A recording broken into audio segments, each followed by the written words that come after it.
tries to. I have to stop him all the time. Listen, I need... I'm just having such a hard time with this. What has happened is in the divorce, Logic says that when a man and a woman decide they're not going to be married any longer, they also therefore don't spend Thanksgiving together. That Meri was difficult or Christine was whatever. Like, he would always say things like that to me about Meri and Christine. He never said it about Robyn. my heart is broken. Well, I'm sitting here with the person that I love the most in the world. And my heart's broken too.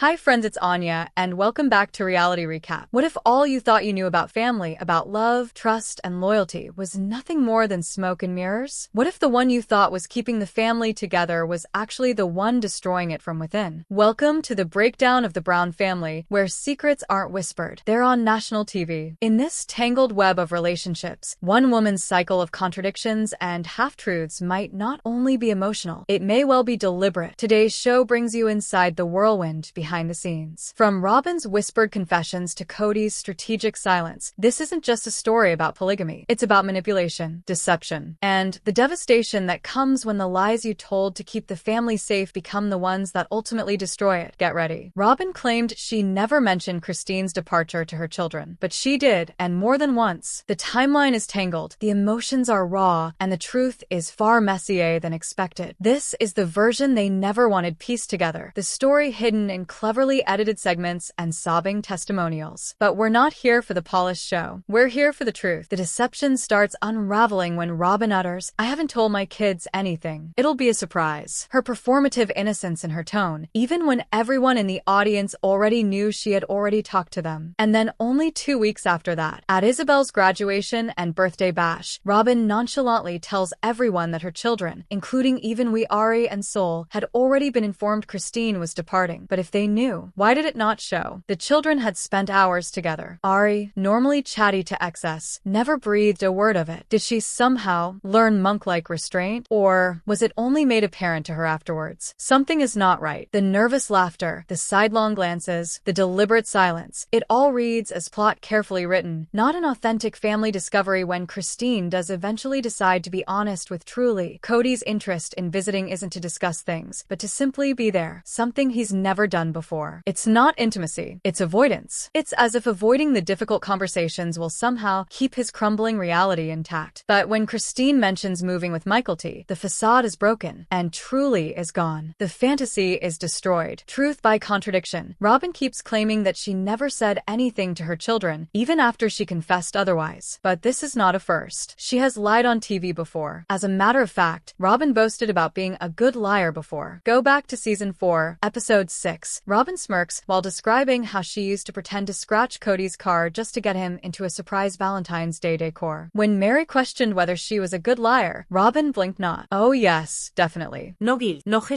Only pride in her deception. Right from the beginning, Christine and Janelle called her out. The older children saw through her as well. Her lies were not subtle. They were plain big red flags waving behind a smile. Yet Kody and Meri believed them. Even when Meri requested to take Solomon on a visit to Utah to make the situation tolerable, Robyn refused. She said it was Solomon's emotional well-being. She was pregnant and did not wish to stress out. Reasonable on paper. But to Meri, it was another rejection. Another example of Robyn establishing boundaries with her children to exclude others. When Robyn then volunteered to send Brianna, it only added to the hurt. Meri departed. The door shut. The quiet spoke volumes. Of course, Robyn rationalized her choice as a parenting decision. But in fact, it was part of a larger trend. A larger trend of separating her children from the rest of the family. And then there were the kitchen battles. Kody once joked, "I've got 2 wives who think sharing a kitchen is abusive." But behind the joke was truth. That kitchen was a battlefield. Meri's obsession with cleanliness clashed with Janelle's more relaxed standards. Christine had her own ways too. Fights over whether to store oranges or detergent in the same cabinet weren't exaggerations. They were warnings of something deeper. Even the adult kids remember the tension. Janelle shrugged it off. Meri fixated on microwaves. Christine wouldn't use the toaster. posters. And in the middle of it all, Kody just went mush. Finally, the public opinion changed. Meri was the villain, Christine and Janelle the survivors. But behind those four walls, everyone had scars. Everyone contributed. And then, following the ATV crash, Robyn begs Kody go speak to her, still holding on to that fantasy that Janelle and Meri would be included in Coyote Pass future. But those attachments, they were already severed. Her hope was not actually hope, it was control, even to the point of cautioning Meri not to return to school. She requested Meri to be present for her children, but did she ever really give room to Meri's kids in her own life? Did she allow them their victories? Did she provide authentic sisterhood, or merely eloquently worded lectures? Robyn has a knack for heartbreak, too much of one. It's practiced, perfected. Her words are stage-licked, her grief is choreographed. And in the tales she tells, she is always the star. Meri waited. For decades. She relinquished her legal marriage for Robyn, and what did she receive in exchange? Years of being relegated, emotionally abandoned, given manipulative stipulations. Kody even gave her a list of fixes she had to accomplish before he would so much as think about rebuilding their connection. A list, as if love was some corporation agreement. Meri remained more than 10 years. No love. No openness. Only spiritual manipulation masquerading as family unity speak. She saw her wedding band disappear, both in intent and existence, when Kody formally wed Robyn. You could hear it in Meri's tone. The anguish, the yearning, but she remained, out of faith, guilt, or perhaps mere fear, the money shadows. Robyn didn't merely add children to the family, she added debt, mortgages, financial stress. Was it ever completely exposed? Sort of. Kody owned up to his own past of money woes, but his credit reports spoke to a deeper truth. Several different names, cross-threaded accounts, a financial trail of confusion. Janelle fidgeted. Meri winced. Christine questioned everything. But Kody? He took it in stride, without question. Or at least pretended to. Even if the other wives were aware, what could they possibly do? Kody had set his mind. He had already invested in Robyn's act. And the price wasn't monetary. It was emotional. It was familial, and it was irreversible. Robyn didn't step into a dysfunctional family. She disassembled one. Her deceptions were not harmless. Her methods were not covert. From alienating her children to reauthoring their collective history, Robyn redefined the term family in the Browns' universe, and to disastrous effect. Kody was an enabler. Meri was damaged. Christine fled, Janelle fought back. And now all that's left is the devastation of what was once presented as rescue. That vision smashed, that family dispersed. But the genuine shock is this. This wasn't reality television. This was actual life. Actual people. Actual suffering. And no number of tearful interviews can reverse the damage already inflicted. Behind the wedding. When Robyn became a Browns team member, she also brought emotional baggage and money obligations. TLC might have sugar-coated some of her history, but reality exists in court documents and credit reports. Her divorce was a clean break. But behind it were responsibilities that spilled over into her new life. When Kody wed Robyn, he didn't only acquire a wife, he acquired co-signing duties. Doctor bills, child care, exorbitant costs. Robyn's addition to the family didn't come cheap, and Christine had hinted at it once in a confession. Some of us work 2 jobs. Some of us raise 12 kids. And then, there's Robyn. It was a brutal cut, but an honest one. The workload was not shared. And as the years went by, Robyn's unfinished past became everyone's collective albatross, a burden that Kody demanded the entire family bear, the legal wife advantage. Kody's marriage to Robyn wasn't symbolic. It redefined the power dynamic entirely. She now had a say over finances, custody decisions, even medical choices. Robyn became the gatekeeper. And Meri's split from Kody, masked in what's best for the family language, was actually just a legal reshuffling that solidified Robyn's dominance.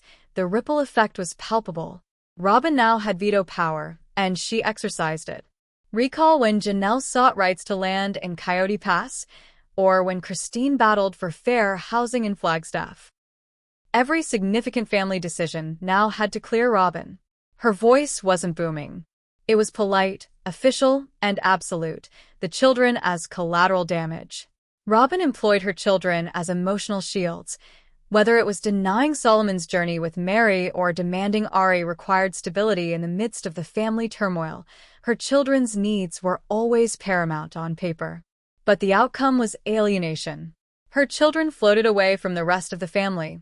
Others, such as Gwendolyn, Logan, and Gabriel, were frequently overlooked. Their successes weren't celebrated the same. Their hurt wasn't heard with the same worry. And step by step, the family didn't only break down along marriage lines, it shattered generationally. The Brown kids developed their own opinions. Some drew back. Others, such as Maddie and Paydon, voiced their opinions on the internet, validating what viewers already suspected. The fantasy of harmony was lost long ago. Meri's silent exit. When Meri finally left, it wasn't with tears.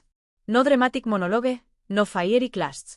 Just quiet acceptance of a truth she'd seen coming for years. After a lifetime of emotional neglect, she realized Kody was never coming back. And what made her departure so gut-wrenching was how expected it had become. The family had already moved on. Robyn had taken over as matriarch. Christine had already walked out. Janelle had checked out emotionally. And Meri? She was a name from the past. But her last move wasn't of surrender. It was of strength. Leaving wasn't giving up, it was freedom. For the first time in decades, Meri made a choice that belonged to her alone. Kody's downfall, his unraveling, didn't come overnight. IT was a gradual deterioration, deliberate, veiled at times by pride and bluster. He professed to lead, but only led in turmoil. His instability, obvious partiality, and constant rationalizations sucked every connection he'd ever cherished. His rants grew more erratic, his fixation on domination more frantic, and with it all crumbling, he blamed someone else at every turn.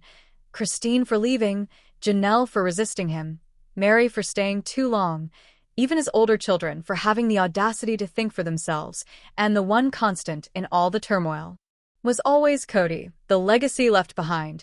Sister Wives was never just about plural marriage, that IT was about power, loyalty, and identity.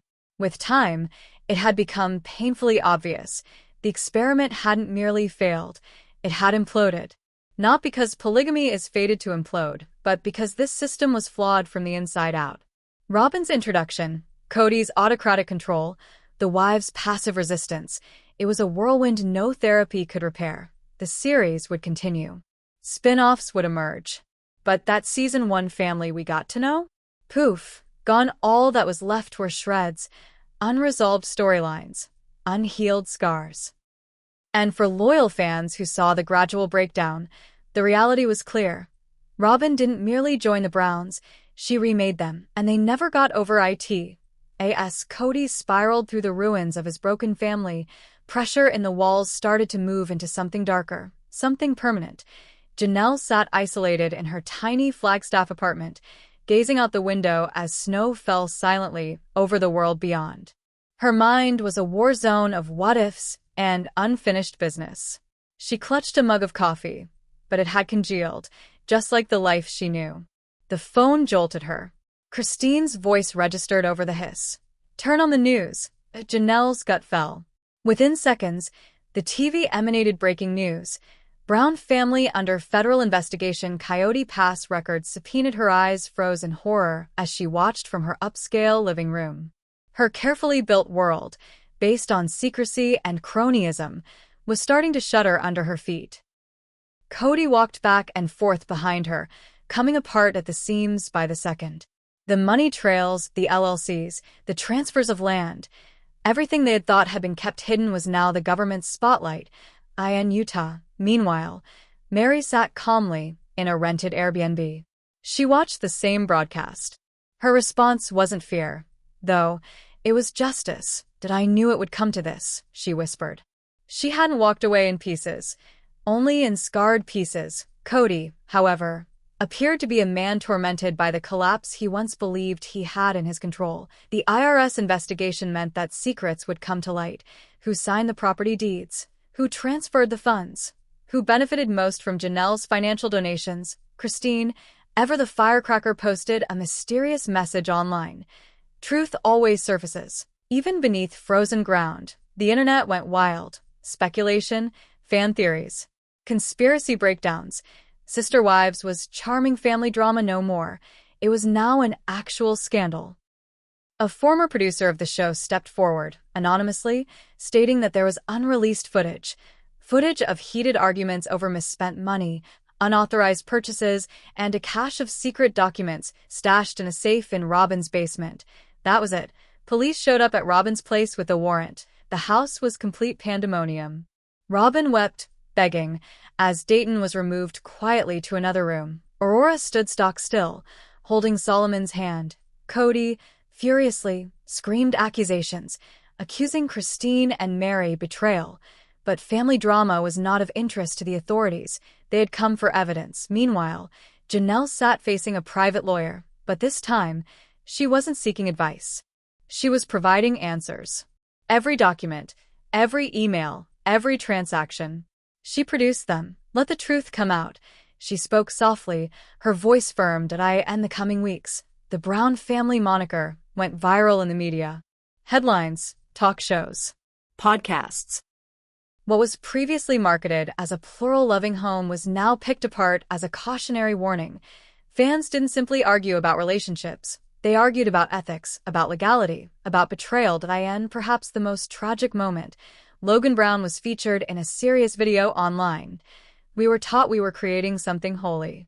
But perhaps we were just actors in someone else's play.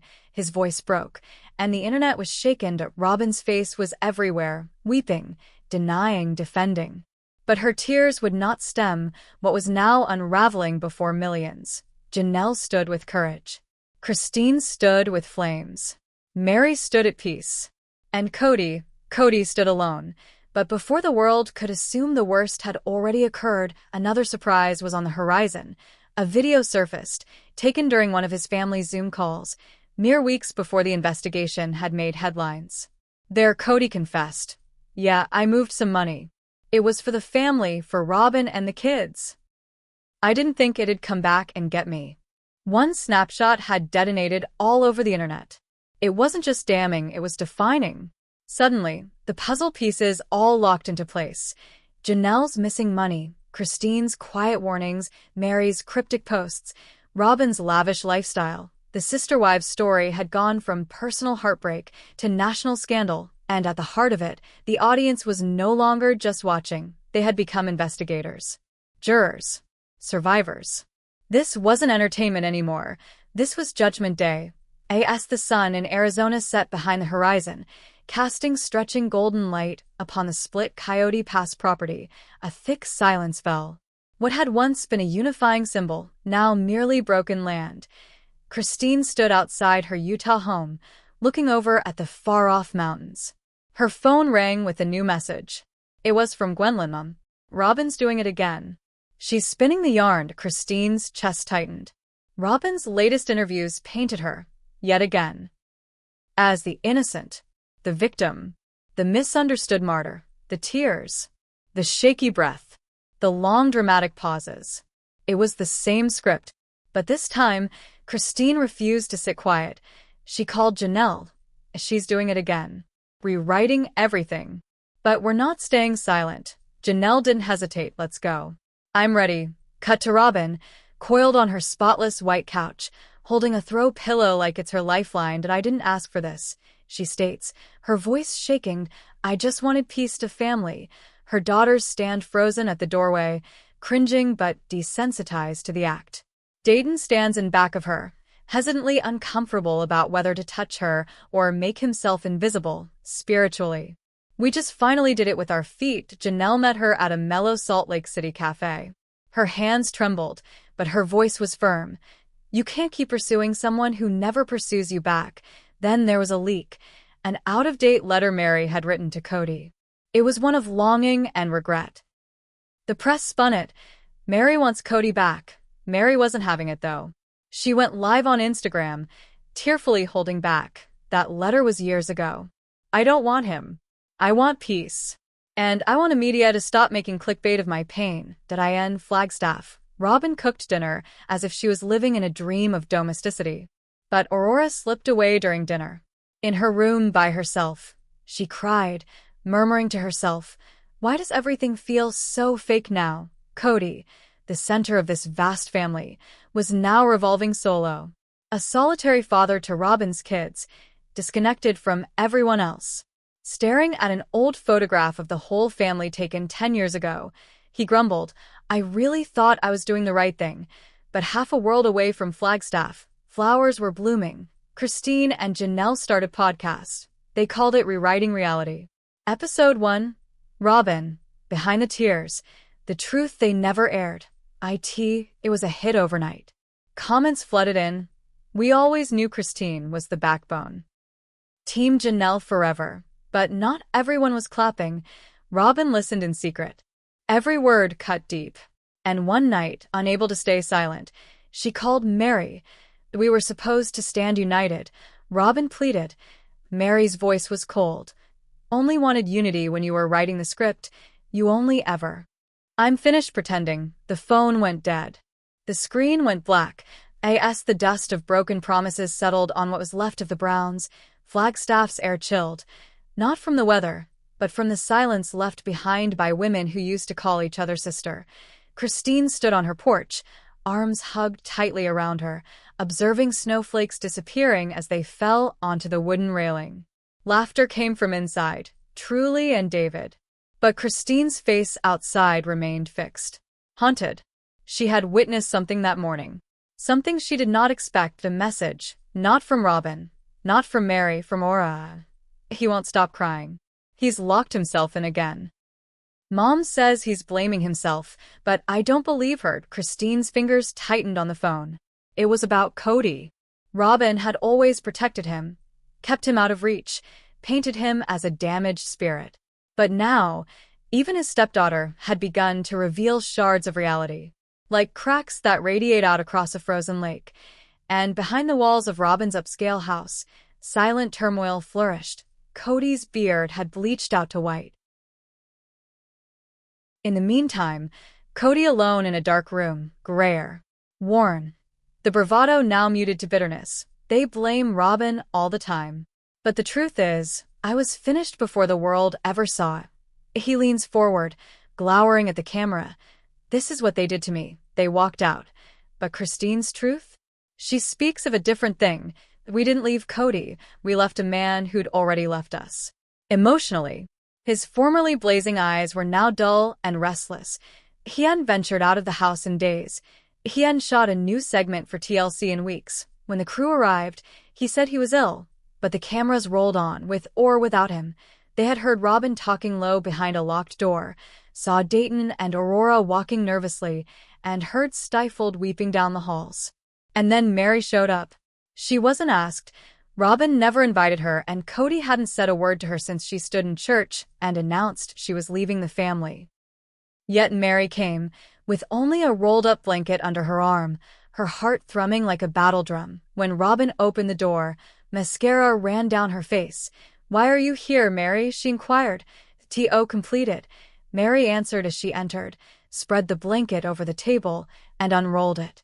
Inside were piles of printed screenshots, call logs, timestamps, and texts, what she considered to be the proof of Robyn masterminding the destruction of the entire family. Upstairs, Kody overheard the shouting, but could not get his legs to travel quickly enough. By the time he arrived in the room, Robyn was on the floor in a heap, crying hysterically. Meri had her arms crossed. The blanket was now empty. All the secrets had been revealed. "How could you do this to us?" Meri snapped. "You made us think we were crazy. You gaslighted us. You isolated him from everyone but you." Robyn's response was barely audible, shattered and delicate. "I thought I could keep him together." Kody turned to look at both of them. For the first time ever, he didn't yell. He didn't lash out or defend himself. He just turned and went away. Out into the cold he walked, barefooted, without heeding the voices that shouted after him, and at that very moment, Christine's phone vibrated again. Video message from Robyn. Her eyes shaking, mascara newly applied. He walked away in the snow. Meri she knows everything that I don't know what to do. Christine looked at the screen, then picked up her camera quite coolly, hit record, and spoke one word. The blizzard that rolled over Flagstaff that evening wasn't weather. It was emotional, consuming, symbolic. Kody Brown, the former mastermind of plural cohesion, now walked alone into the white expanse, barefoot, lost, and deserted. No cameras trailed behind. No wives came running after him. Not even Robyn. Inside her home, Robyn remained motionless, paralyzed in her kitchen, gripping the side of the island as if it were her sole lifeline. Her phone continued to glow with incessant calls, frantic messages from producers, one respectful ping from Dayton. "Where is he?" She replied to none. Meanwhile, Meri sat in her own car outside Robyn's house. Her hand trembled on the steering wheel. Not of fear, but something deeper. Release. Vindication. She looked down the deserted street where Kody had disappeared into the storm and whispered, "You finally saw it, didn't you?" At Christine's, the mood had changed. It was no longer heavy. It was determined. She hadn't anticipated feeling enlivened by Robyn's video, but she was. It was the coup de grace, the ultimate thread breaking from a web of lies. She picked up her phone and dialed a number she hadn't called in more than a year. "Janelle," she said after taking a breath. "It's happening." Janelle, standing in her Flagstaff rental in old pajamas, held a mug of cold tea. She didn't need Christine to explain. She had already felt it. She'd seen the cracks forming, Kody pulling away, Robyn unraveling. "The tower had fallen. Come over," Janelle said softly. "We need to figure out our next move."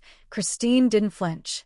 An hour afterward, the two of them were sitting in Janelle's living room, wrapped in sweaters, amidst court documents, property documents, and a lone unopened envelope with Robyn's signature on it, perhaps an act of peace or another trick. Christine indicated the papers.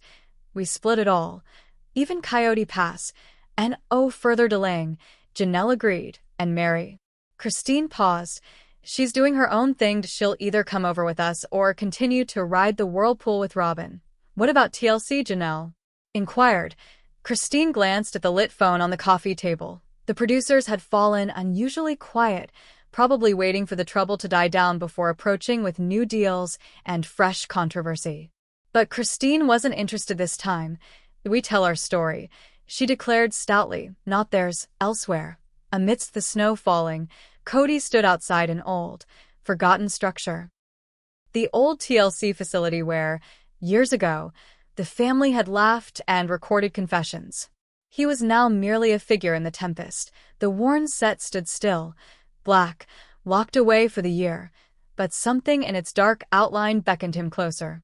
Kody sat down on the frozen steps, his eyes bloodshot, teeth clattering, softly speaking to himself. "I did it all for them, all of it." Why wasn't that enough? No one replied. But someone was watching at a distance away. Parked was an SUV that hummed quietly. Logan drove, Dayton in the passenger seat alongside him. Since Aurora's terrorized call, they'd been following Kody, not wanting him to do something that could not be undone. Logan took a sharp breath, his hands clenching around the steering wheel. "He seems so little now," Dayton said softly. "He always was," said Logan, not harshly but honestly. "We just didn't notice that then." Home, meanwhile, she finally sat down. The phone rang and buzzed without cease, but she allowed it to fall off the table.